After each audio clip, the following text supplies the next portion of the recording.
Welcome back to Season 3 of the Sober Motivation Podcast. Join me, Brad, each week as my guests and I share incredible and powerful sobriety stories. We are here to show sobriety is possible, one story at a time. Let's go! In this episode, Natalie shares her inspiring sobriety journey. Natalie recounts her childhood in Kentucky, her disciplined college years, and her eventual immersion into social drinking through her career in sales. Struggling with moderation, Natalie navigates social pressures and the mommy wine culture, and eventually finds clarity. She explains her transformative 30-day challenge, the support from her husband and community, and how she discovered her true self and potential through sobriety. This compelling episode highlights the power of mindset, community support, and self-discovery on the path to a fulfilling sober life. And this is Natalie's story on the Sober Motivation Podcast. It was vital in keeping me accountable. It doesn't interrupt my life. It only enhances my life. People in my program swore by it. These are just a few quotes from SoberLink users. SoberLink is not just any breathalyzer. It's the breathalyzer designed specifically for those in recovery from alcohol addiction. How it works is simple. You'll test at the same time every day.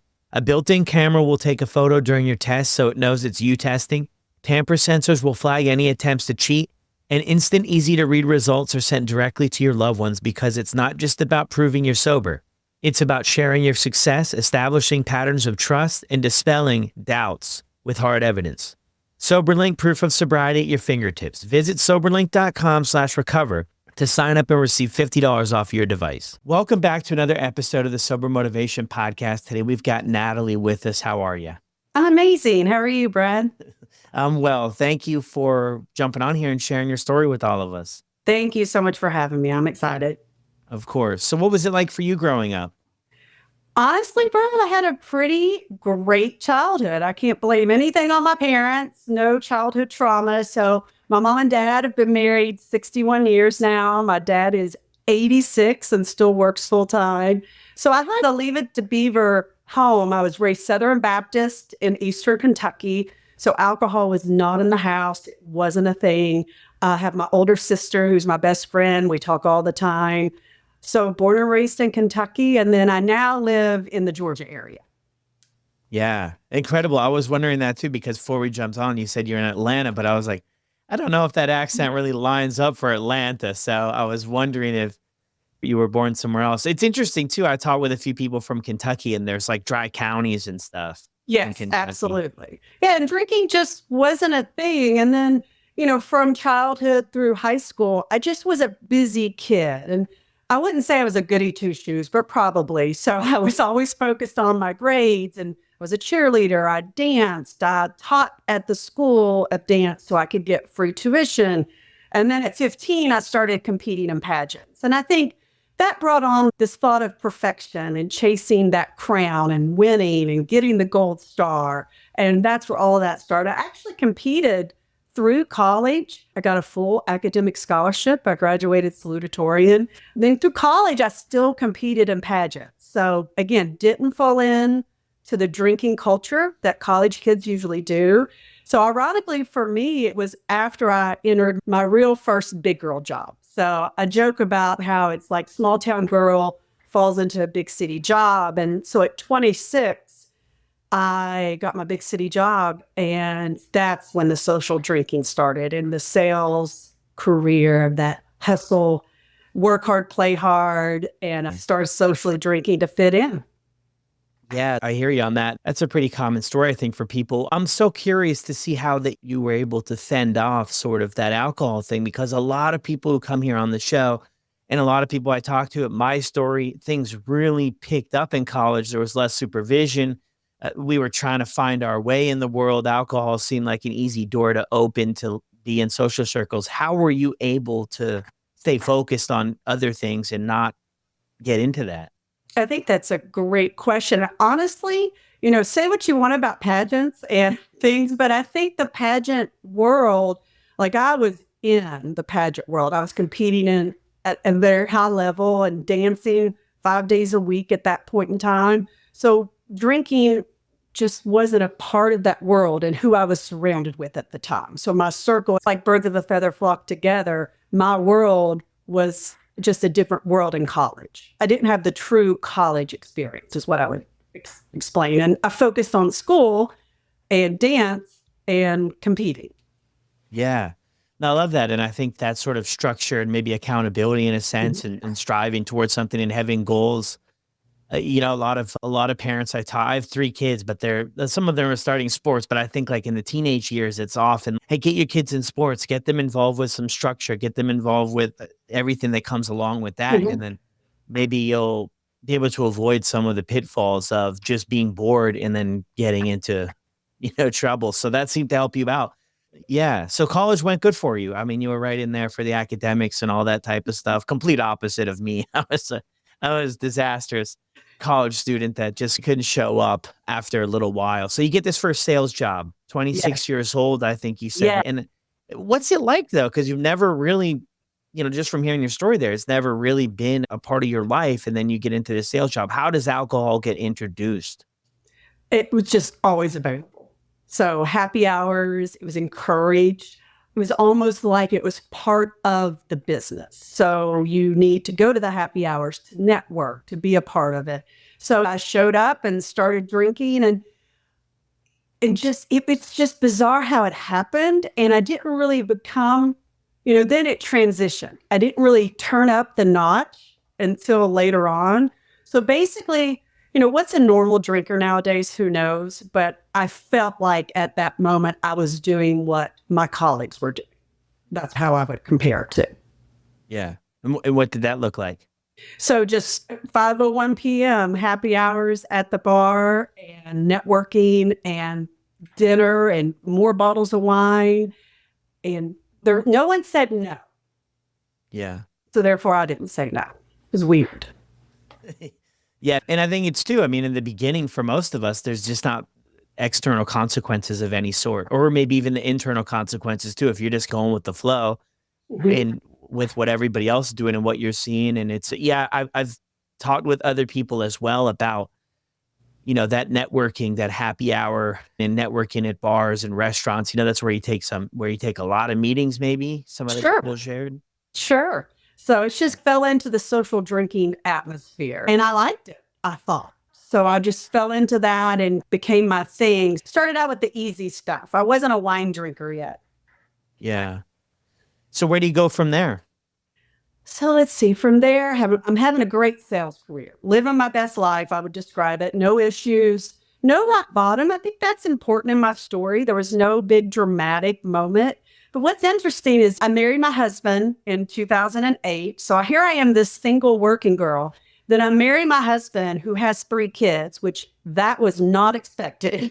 So now I have 3 stepkids, a house part-time with kids. So that's when the mommy wine culture I definitely fell into. So 2008, we get married and your life changes. But then I start hanging out with other moms and they're drinking at practice and we're having happy hours. And I thought, okay, I like wine. This is good.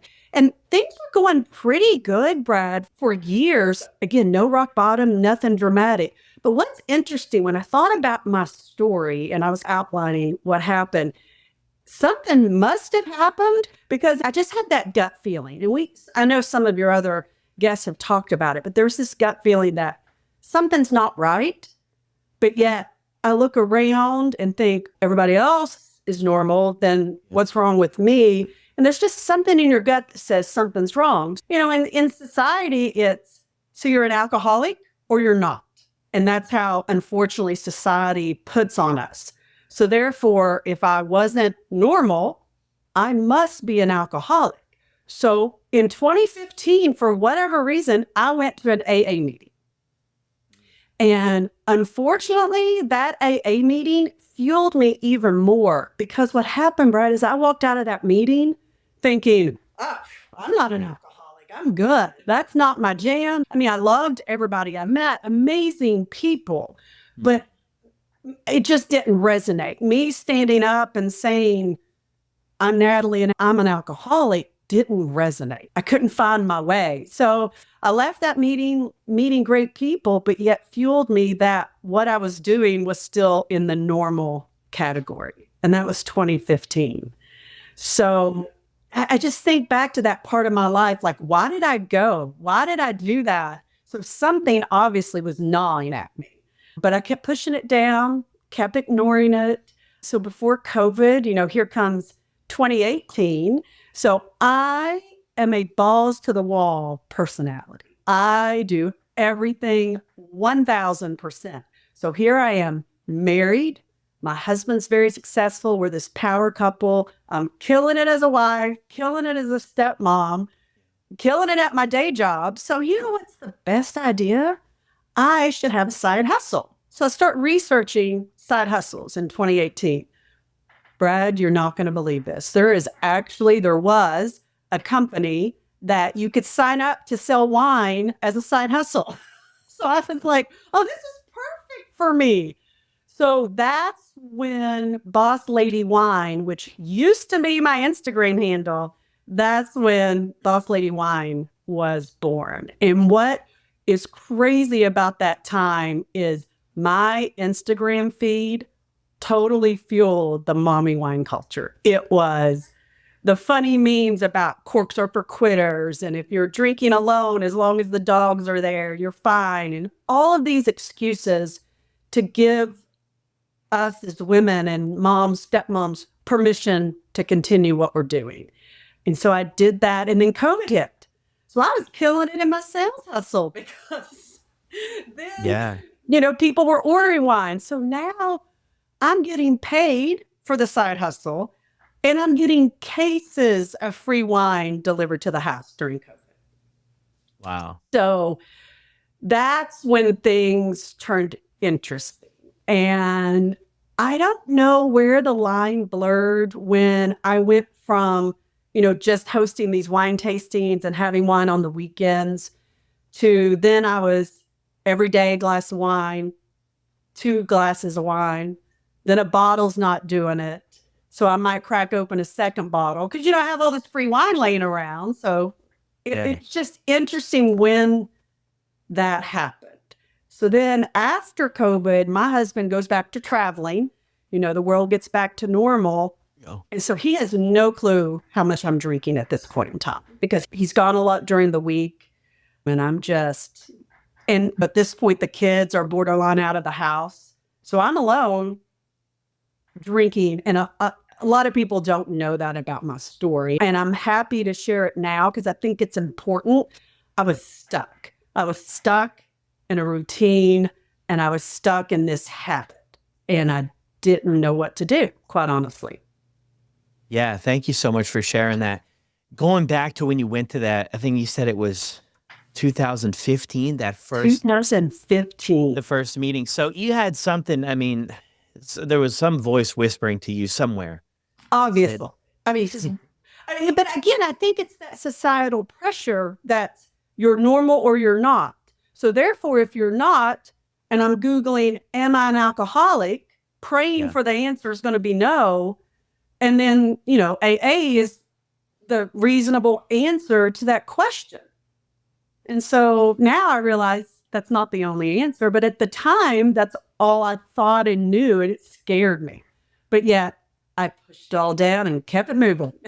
Let's just keep going and keep drinking and keep selling and crazy. Yeah. And I think we tell ourselves throughout this process, we're going to be able to figure it out. Or some of the other things that you've mentioned along the way about, we look around and it's, so-and-so's doing it. So it all looks the same. And then we also think, I've heard a lot too on the show, people's stories, and we really have no idea of other people's maybe internal struggle that they're having with it. And we just don't talk about it. We don't go to people and say, I'm really struggling with this. 100%. And I think that's why, I've had a lot of questions since, and we'll talk more about how I got here. But, during this journey, people have asked me, like, why do you share? And I think what you do, Brad, and having these guests on to share their story, it's just so important because we need to be talking about this. Because, like I said, I was stuck. You got to keep in mind, too, after I started selling the wine as the side hustle, my Instagram feed I'm validated by everything I'm posting. I've got all these other people who are ordering wine from me, validating me. Yes, girls. So I'm just carrying on. It's crazy to look back and think about. But yeah. It does. And then you get immersed and you get into that culture, and maybe that identity takes hold too, about this is sort of what, you're doing, and you have to be about it, and you keep it going. Did anybody throughout, like up until this point, did any external person ever mention to you, hey, let's have a look at this? That's what's really crazy about the story. I think because my husband traveled so much, he didn't really know how much I was drinking. And I'm not going to blame him whatsoever. When he would come home on the weekends and we would go out, he would say things like, maybe turn it down a notch, just a notch, and maybe have a glass of water. So I did. So in April, I actually looked back at my little timeline. April of 2022, I was like, okay, I am going to moderate. It's like the Taylor Swift era. It was my sober curious era. So I'm going to start moderating. And for me, that was absolutely maddening, because it was 2 glasses of wine, a glass of water. Could I have 3 glasses of wine and a glass of water? Does it have to be one? And just that whole monitoring just was crazy to me. The whole moderation aspect did not work for me at all. Yeah. Where did you come up with the idea to moderate this? Google, right? Because there was no way I was going to quit drinking. So what are my options? So then I started Googling moderation, and it's crazy what we tell ourselves. It's crazy how we want to feed ourselves what we want to hear. Because I wanted someone to go, it's okay what you're doing's normal. And it's just such a shame, because it's 2015. I walk in an AA room and I walk out and I'm fueled. Oh, I'm great. What's today? I mean, how many years do we sit and suffer at some level? But I didn't think I was suffering. I thought I was living my best life and I had no idea. I'm surrounded by this Instagram world that was fueling me with all of this wine stuff. So once I started moderating, definitely the tide shifted for sure. So I decided to moderate. So I think what's ironic about that too is here I am, Boss Lady Wine, on Instagram at the time, and I'm starting to follow sober accounts. So I'm starting to pick up sober influences in my feed, because Instagram feeds you what you want. And I started following some hashtags. And again, there was no way I was going to quit drinking. That just was ludicrous to me. And where that shifted is, and where the scariest moment for me, where just sitting alone and looking at what was happening, it was, okay, AA didn't work. Moderation's not working because I'm miserable. What do I do now? So I have to do something different. And I did not know what that looked like. And that was the moment I'm like, okay, now what do we do now? Yeah.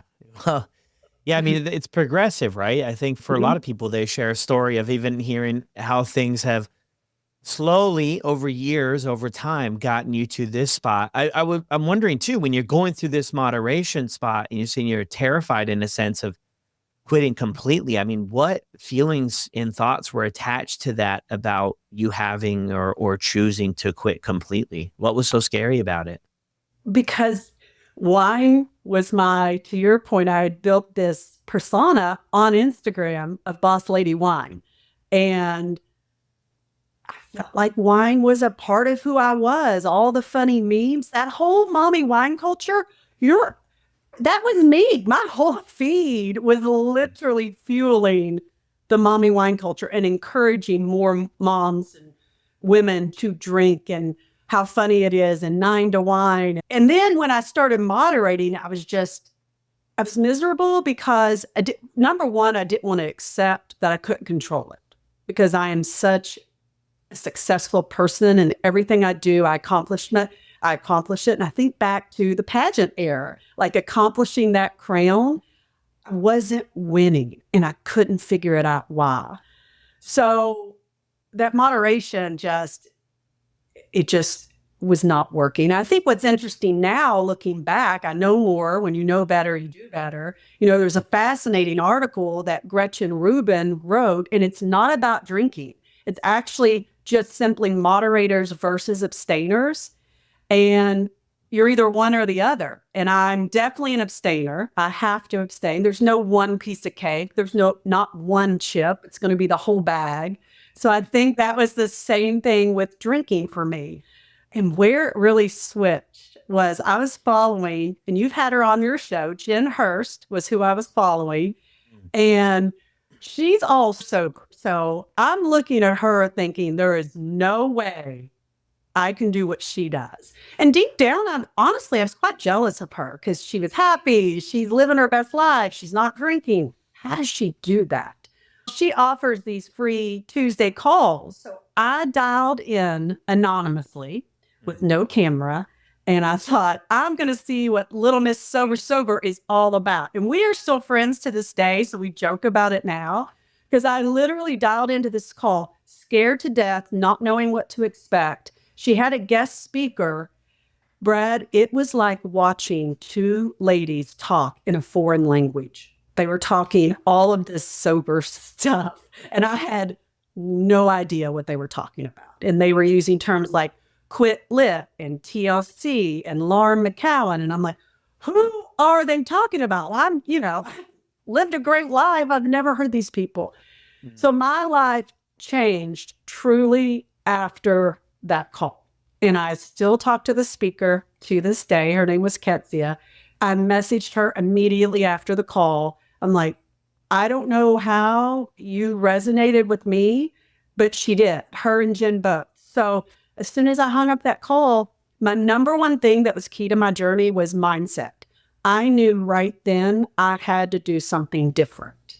And I wasn't ready to be completely sober forever. There was no way I was going to say that. So I hung up that phone. I thought, okay, 30 days. I am going to do 30 days alcohol free. But to do that, there had to be some big changes. So I broke up with wine, just like a teenager would break up with an ex-boyfriend on Instagram. I went into my Instagram and cleaned it all up. I deleted everything that looked like wine, deleted all of those funny memes.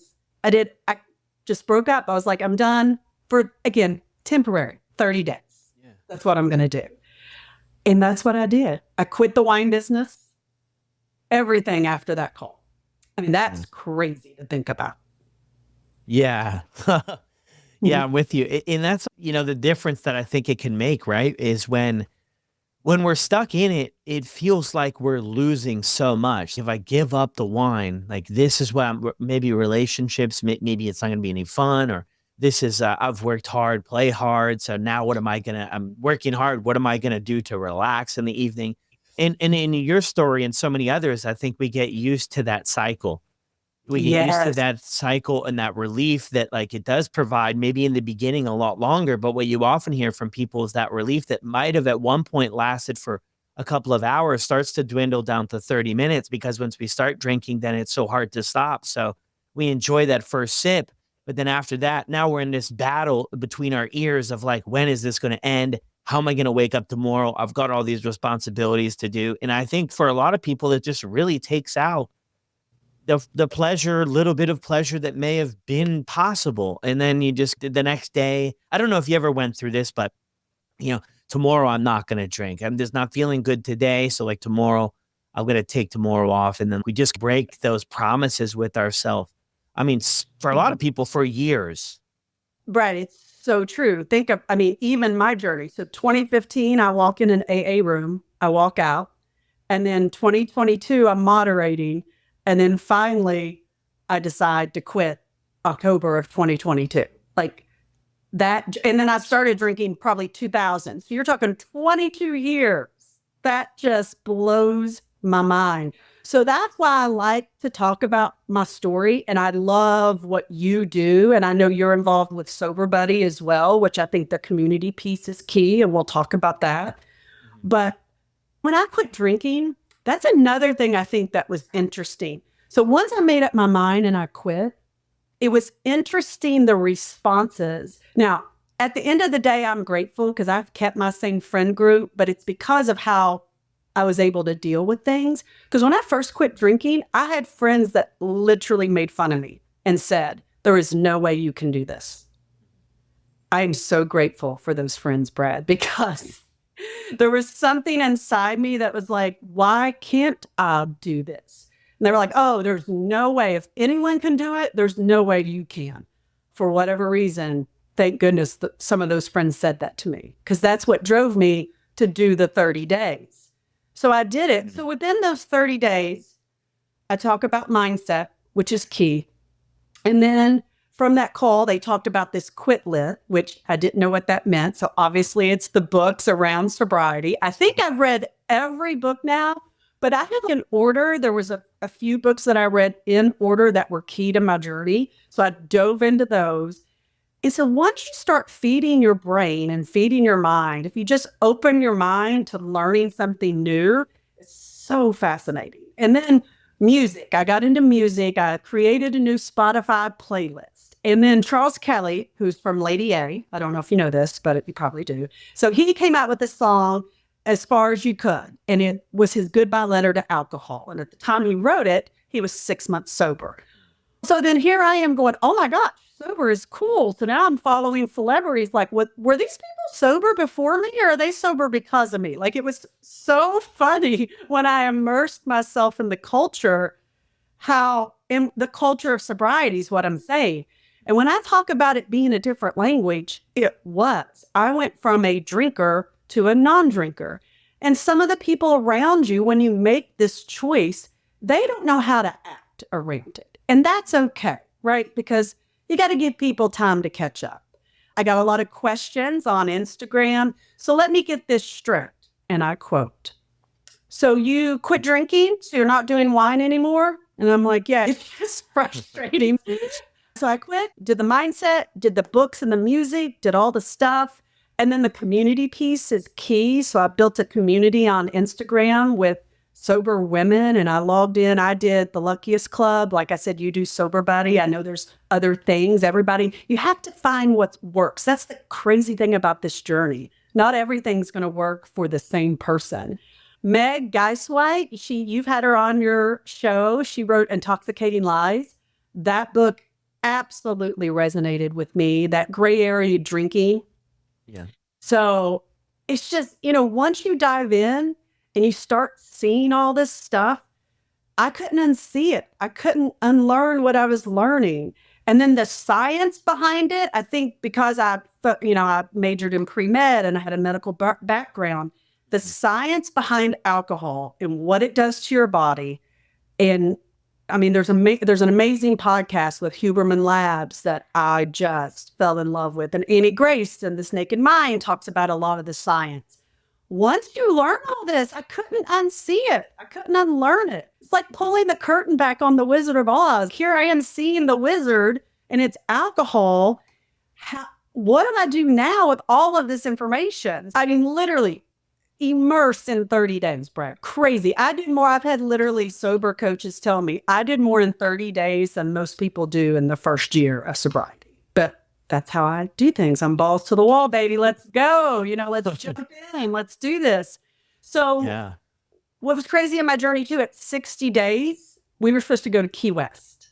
So Key West, Florida is a drinking town and we go every year. So every year I've been going as a drinker. Now at 60 days, we have plans with friends and my sister and her husband to go to Key West. And I had sober mentors and sober coaches say, this is a bad idea. You do not need to go to Key West and put yourself in that environment. But you know what? I think it goes back to the mindset. At the beginning of the trip, I was in air in my 60 days on my way to Key West. I'm like, listen, I'm doing Key West sober. I need your support. If you're not with me, I don't know what to tell you, but this is where the train's going. And that was an important milestone in my journey. I didn't want to say no to the trip. Like, why would I give up a beautiful trip to sunsets and dinners where my husband turns into Jimmy Buffett? It is in the best mood. Why am I going to say no to this? And I didn't feel like my sobriety should make me say no. So I love the positive aspect of saying yes to things. Do you want to go have a drink? Yes. I just order a non-alcoholic one. Do you want to go on a trip? Yes. So my mindset is that. I also like how Annie Grace talks about in her book that she can choose to drink, she chooses not to. And I think, again, all that falls under mindset. So I am just so grateful. And now, 60 turns to 90, 90 turns to whatever. Yeah. And you just keep learning, keep coming along, connecting with sober accounts and meeting you and listening to your podcast and all of these amazing stories.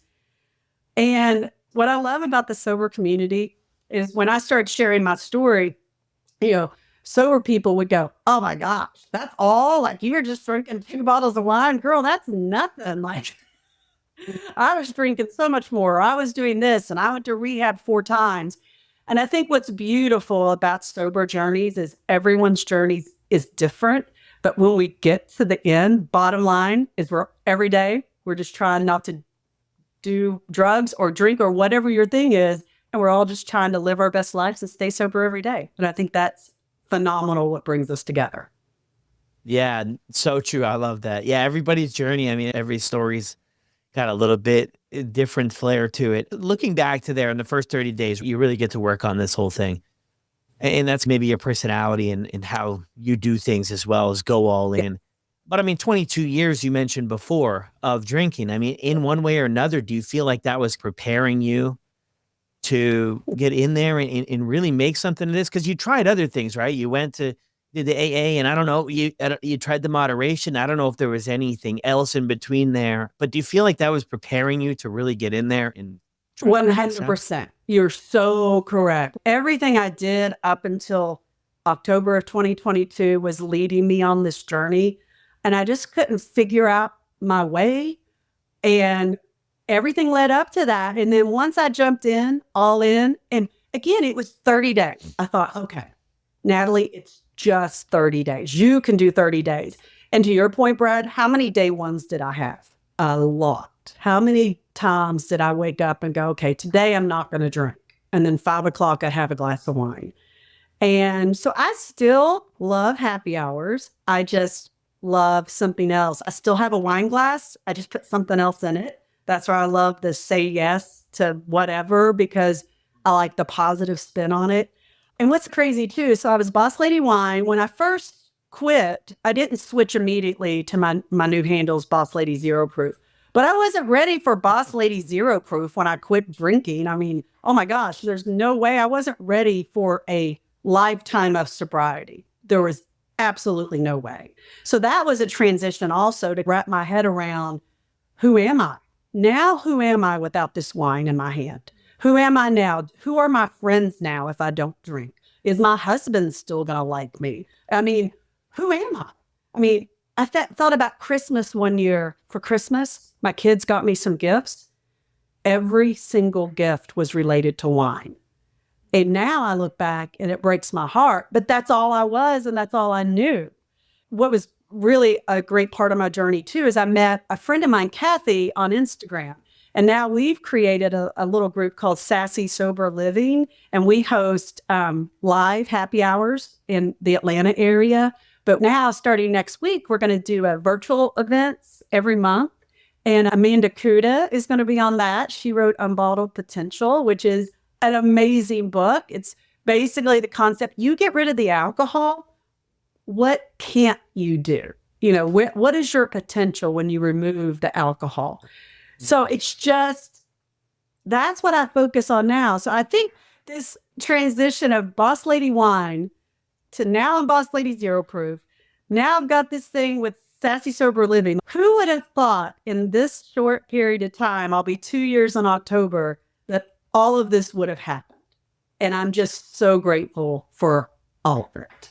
Yeah, no, that's incredible. Yeah, things happen fast. I am so curious about you sharing earlier in your story. There wasn't, a rock bottom or anything that we might draw up to as a rock bottom. But at the same time, I think something has to motivate change. I mean, what was that for you that motivated you to want to make these changes?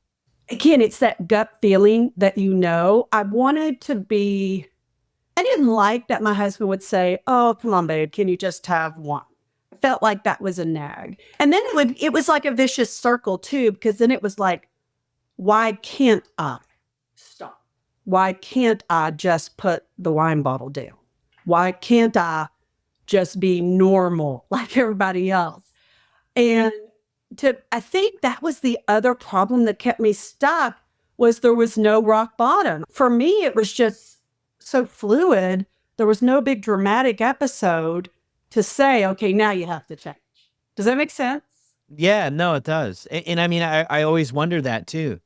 And I think with the people who do hit the rock bottoms, though, it can be tough because I've heard both stories, right? You hit a rock bottom Exactly. and then, it could be a variety of different things, but then now how are you going to get out of it? Like, how are you going to Yes. make a comeback from this? But I also see your point there too. It's like, I need to make this change or could I keep it going for a little bit more? And I think the reality for a lot of people you touched on in the notes you sent me about gray area drinking. I mean, I think the reality is that maybe a lot of gray area drinkers could keep this thing going for a long time. Is it going to be pleasant and happy about it? Like, probably not.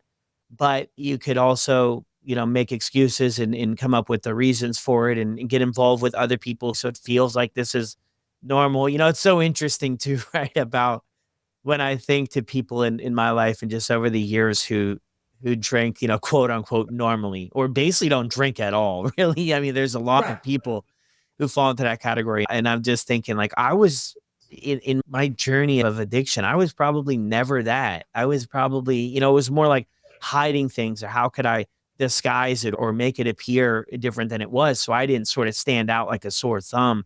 And I found that really exhausting as well, going through things to, always trying to play by these certain rules and show this person this or be this here. And I was just like, it was a lot. I mean, when you look back at those 22 years too, what do you find was fueling this to continue? I definitely think as a society, it's accepted. And I find that when I've quit drinking, for example, if you quit smoking cigarettes, people go, "That's amazing. Congratulations." If you quit cocaine, people go, "That's amazing. Congratulations." But when I say I quit alcohol, I would get responses like, "Why? What happened? What was your rock bottom?" I literally wrote a blog. I started my blog on day 9. I wrote a blog that was like, what not to say to somebody who's trying to get sober, because I got frustrated. I mean, I can remember, I think that's a big part of this too, is I was the wine drinker. I was boss lady wine. Now you pull me out of that and now I'm sober. How do I get along in happy hours? How is society going to accept me now? So at a work meeting, for example. So now I'm still at these boozy events and I'm just drinking the non-alcoholic. So I'm in line. The guy behind me, I'm at a work meeting. I order a non-alcoholic beer. The guy behind me says, "What chip are you on?" Oh my gosh. I could have crawled in a hole and not said anything, but no, that's not my personality. I turn around, I go, "Actually, I'm not an AA, but thanks for bringing this up. If I had a chip, it would be month 4. And I think we should talk about this. There's nothing wrong with it." Like, I go on a whole thing. I think everybody's different. But my biggest thing to someone who's trying to quit drinking is I hate that society puts a shame on us to say that we're a non-drinker. That's my biggest issue. I can't wait for the day that when we quit drinking, it's a celebrated health choice. And I'll give you another example. So obviously now that I've dove in and I know all of this stuff, the medical and all the stuff. So during COVID, I had a breast cancer scare. Everything's fine. I'm non-cancerous, but I did have to have some procedures and a biopsy, lumpectomy, the whole thing. So I'm drinking at this point in time in my life. What's crazy, Brad, is I'm literally Googling things to help improve risk of breast cancer. I ordered hundreds of dollars worth of herbs. I hope my husband doesn't see this video. They weren't hundreds of dollars. It's fine. So I ordered all of these herbs that I found that popped up in my Google search, like, because I wanted to do anything to help my risk because I was scared. It was a pre-cancer. So now I'm getting MRIs and mammograms every 6 months. Here's the crazy thing, Brad. So I just followed up with my oncologist just a few weeks ago. He comes in, he's like, oh, everything's good. We've got one more year of this high risk surveillance, and then you're all clear. I said, that's amazing, doctor. I said, I quit drinking. He said, oh, that's great. I said, yeah, apparently if you quit drinking, it decreased your breast cancer risk 15%. And he laughed. He goes, oh, that's right. And I went, huh, so why are we talking about that? And he just looked at me. He didn't even know what to say. And he said, I don't know. And that's what I wish, that when I hit that Google search of ways to decrease breast cancer, that not drinking alcohol would have popped up. I don't know. And maybe it wouldn't have changed my journey. I'm just giving that as an example. If quit drinking alcohol was an infomercial, like better sleep, better mood, better immunity, decreased risk of certain cancers, I mean, we'd be all about it, but that's not what we talk about. We talk about how you should be drinking and drinking's great. And that's what I felt kept me in the cycle and being stuck. And I just want to encourage people that you can raise your hand and say, I don't want to be on this hamster wheel anymore. Like, I'm tired. And we should be celebrated for that. So one of my sober coaches told me, back to my pageant experience, because she joked with me. She goes, Natalie, every day you get up, just imagine getting the crown and banner every day. Congratulations, you stayed sober today. And so I think about that every day, and every night. I still count my days. I get questions from friends like, why do you count your days? You're not an alcoholic. And that still bugs me. First of all, we could have a whole nother conversation, Brad, on alcohol use disorder, and that's the new term versus alcoholic. But I think that's what keeps us stuck in our cycles. We're scared. We're afraid to raise our hand. And all I can say is, I love when I meet people and talk to people like you and others. And have you ever met a person that got sober and said, I wish I never got sober? I was thinking that the other day. In real life, no, but like some people on social media, like grunt and complain about, the way things are. But I don't know. Who knows what's real? So I would say no. In real life, I've never had that. I mean, alcohol just doesn't do anything well for us. And you've touched on a ton of the areas. I mean, the anxiety is just, there's a lot of people I talk to, and not that the anxiety completely goes away, but like they've seen it decrease a ton to much more manageable levels, better sleep. I mean, you're showing up for your careers, you're showing up for our families. We're emotionally available. One of the big pitfalls and downfalls, I think, of alcohol is you're emotionally unavailable. You can't connect to other people. So if we start drinking at 5 and then you got the kids and you got the husband or you get the wife or the partner, whatever it is, and these people are trying to connect with you and you're trying to build these relationships, and there's like this block in between because you're not able to get to that spot when you really get into the drinking. And I think those things really take a heavy hit. And not only our relationship with other people, but my goodness, I mean, what are emotions when we're drinking? How do we work through things? Who are we as a person? And you've touched on that a ton here in the episode. Is you had to reinvent Yes. who you were and find out, explore who you were. And you know what's awesome is I like that person. I thought I was doing pretty well as a drinker, but what's crazy is, as a non-drinker, I get comments at work that are like, people who don't know I've quit drinking will go, I don't know what it is about you, but something's different. And I love those comments because it's because I quit drinking. Also, just appearance-wise, when I first quit drinking, the first 90 days, big changes. I know guests have talked about the swelling, the puffiness, all that goes away. Did you lose weight? Did you have Botox? Did you have an eye lift? I loved those comments because it made me feel great about the choice. And now I'm just excited about what's to come. I mean, there's no limit to who knew that I'd go from Boss Lady Wine to here? And I'm just excited and just along for the ride and excited for the journey of where it's going to take me, because I love sharing my story. I love hearing stories and getting inspired, because it's so humbling to hear stories and think, wow, if he did that or she did that, I can do that. And I think that is just amazing and a credit to what you do. Yeah, thank you. I'm curious too. We haven't touched on what your husband was thinking about all of this when you did. I mean, what were the thoughts or the conversations like there? That is a phenomenal question. So I am so lucky because I've kept the same friends group. I'm still married. And when I first quit drinking, I was scared. What's he going to say? Is he going to like me? Am I even going to be fun if I quit drinking? He didn't know me as a non-drinker. So what does this all look like? So what's amazing about my husband is he is my biggest cheerleader. So if I wanted to run the wine business, he cheered me on. Great, run the wine business. But when I quit drinking, he's, babe, if this is what you want to do, I 1,000% support you.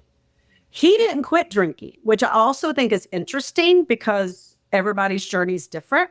So he continued drinking, he still does. But for us, it works because he encourages me and it's my stuff and I'm better for it.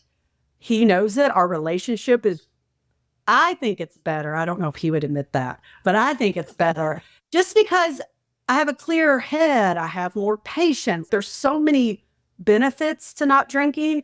So he is one of my biggest cheerleaders. And you can do this.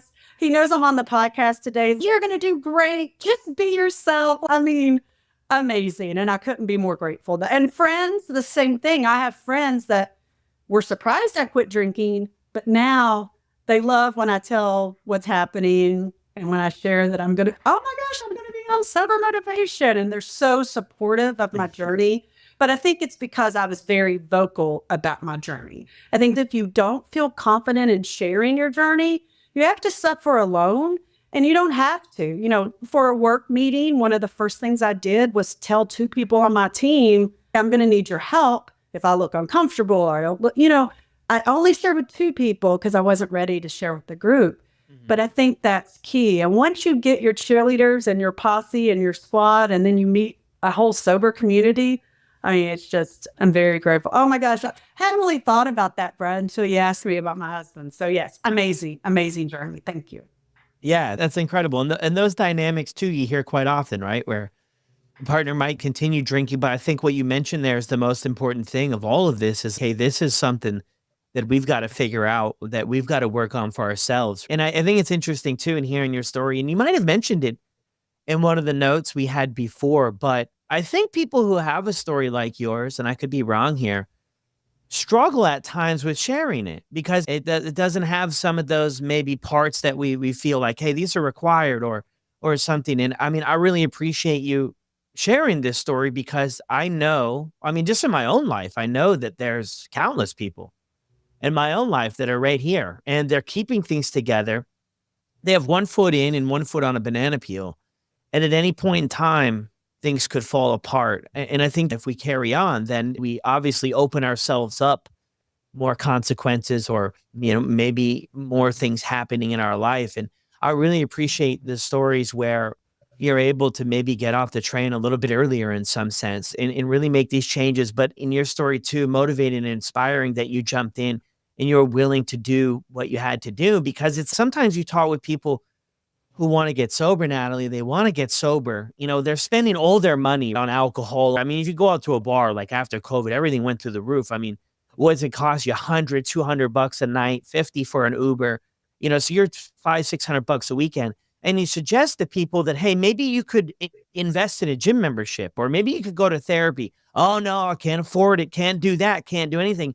And it surprises me. And it is tough. I get everybody has their constraints to their financial situations, but it's so wild to me. And I was guilty of this as well. I'll spend my last nickel and dime on escaping reality. But when it comes to dealing with emotions and improving my life so that I can be a better version of myself or get on that path, even in the beginning, I was really resistant and unwilling to move into that direction. But I think with you, you know, I mean, you go out, you put in the work to get the books, you put in the work to connect with the community. You put in maybe a little bit of investment into different areas. So you've got some skin in the game.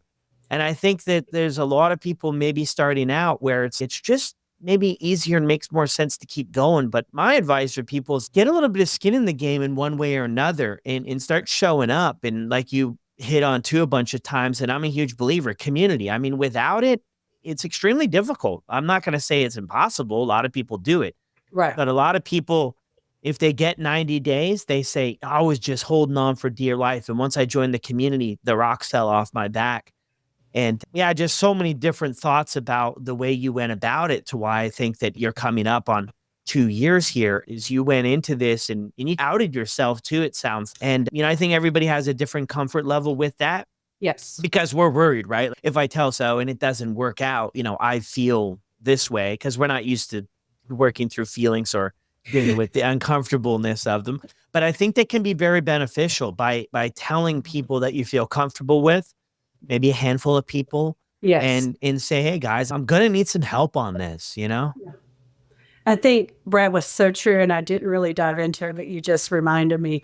I think too, for me, that first 30 days, the quit drinking was the easy part. I know that sounds crazy now for someone that's at a day one, but then after, because I was immersed in all the stuff, but then to your point, then the emotions hit, and I don't open the bottle of wine to deal with the emotions. Now, how do I deal with the emotions? And you feel like you're lost. And that's where, to your point, the community piece was key because you're not alone. And when people surround you and help you, and they've been through it, yeah, just wow.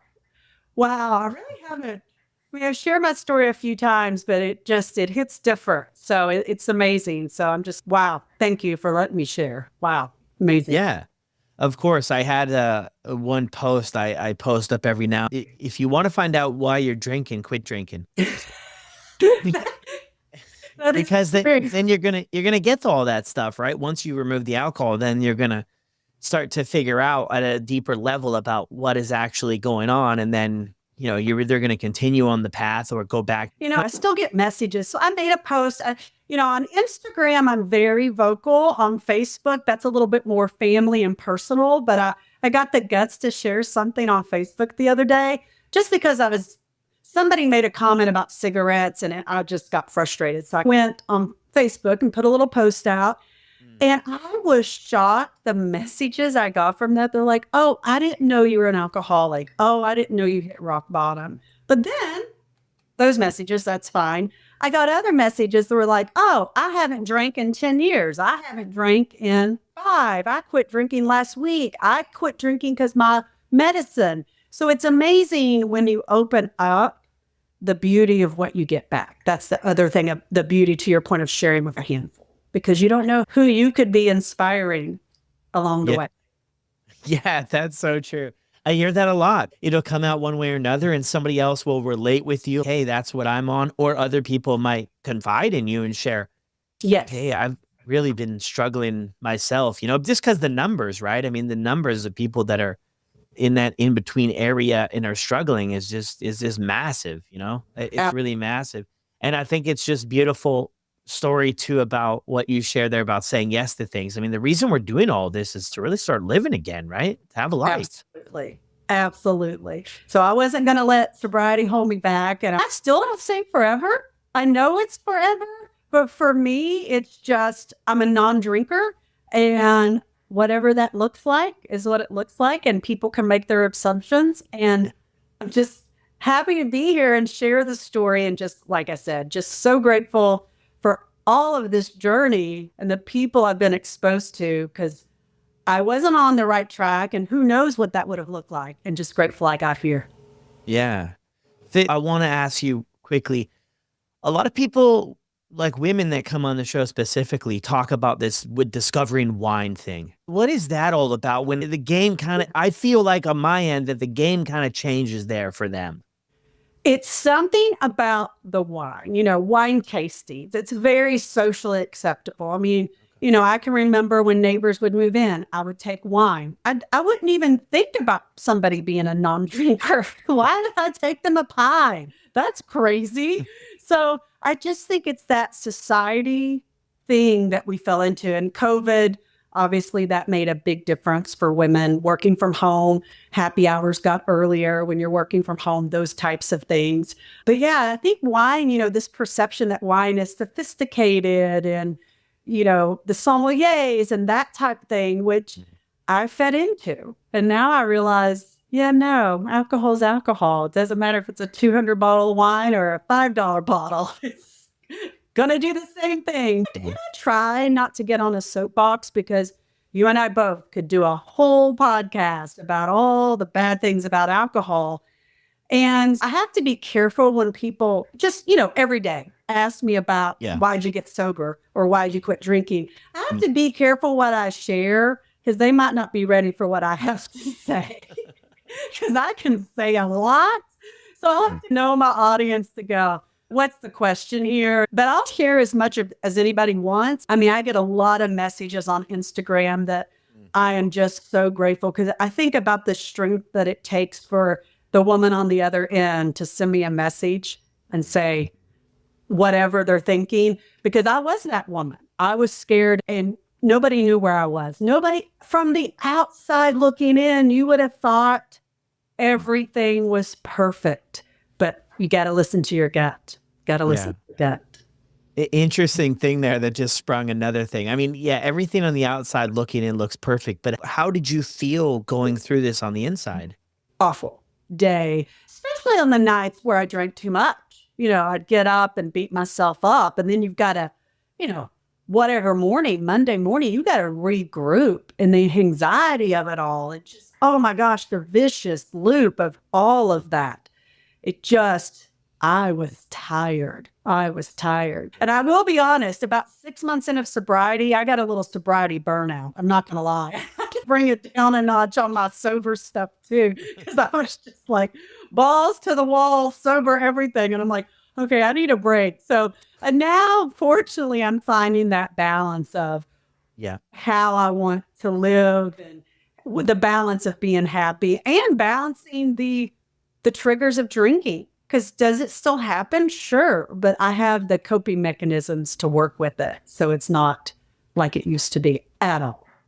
Yeah. It seems like over time, for me anyway, the windows slim down, Absolutely. like where to like the window would open up maybe for a minute before, and now it's a few seconds. And what you said, you're a non-drinker now, and that's how you live your life. And it's so interesting because I think when we're in the cycle of drinking, getting to another place where it doesn't consume us 24/7 just feels impossible. But then when you get there and it's just these small little windows here and there that you just close and you move on with your life, it's just so beautiful.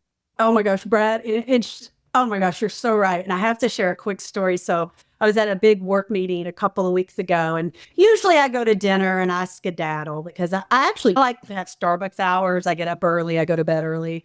But it was fun at this meeting. Someone said, Natalie, you should go out with us. I bet this place will have a mocktail. You should come. And what they didn't realize is how important that was to me to feel included. Because even though I'm a non-drinker, I still can have fun. But I loved that when they specifically said to me, you can have a mocktail. I love that. So absolutely.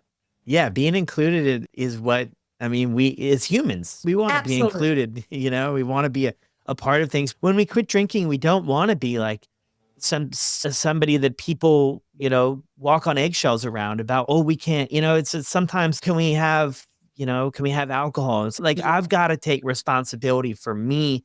And if it's uncomfortable for me, that environment, I have to go. I can't expect everybody around me to make all these changes when this isn't their thing, but being included. Oh, I love that. Yes.